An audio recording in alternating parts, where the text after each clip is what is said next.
Հանուն Հոր և Որդվո և Ոգվույն Սրբո ամեն։ Չորեքշաբթի 4-րդ օր Պենտեկոստեին ետք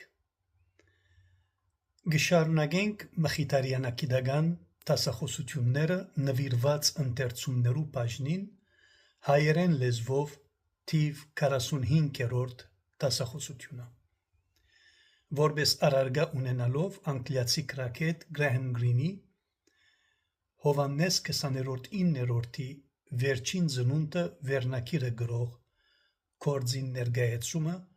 հատկապես անոր արևմտահայերեն աշխարհապարի թարգմանության առիթով կատարված ստորագրյալիս կողմեն։ Ներկայացուցել էինք համառոտ կերպով հեղինակին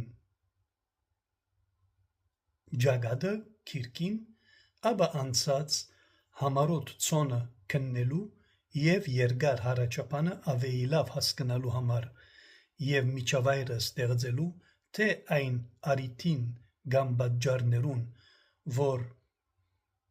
մղեցին զիս այս գեղեցիկ քոհար գործը թարգմանելու և թե ավելի լավ կերպով հասկանալու համար հեղինակին դրդապատճառները և իմաստը իր այս գործին։ Արդեն սկսել էինք ընթերցումի բաժնին և կշարունակենք առաջ, երբ այլևս Հովհաննես 20-9-րդ այս գեղեցիկ վեպը կներկայացնե թե կհասնի օտոկայան և անշուշտ հիմա պիտի սկսի թռիչք առնել այս սպաներու կամ զինվորականներու ընկերակցությամբ։ Եվ Հովհաննես 20-9-րդ երբ օտոկայանի մեջ կհանդիպի այդ սպային, որ կխոսի այժմիականացումի մասին, կխորհրդածե և նաև բարձրացայն կսե. Ո՛, դես, որքան փոփոխություններ։ Մի մտահոգվիք, պարոն, փոփոխություններու ժամանակը վերջացել է։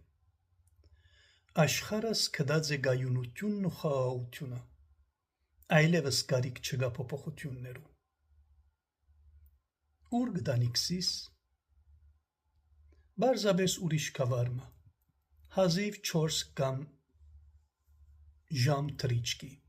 զօրավարին անձնական օդանավով։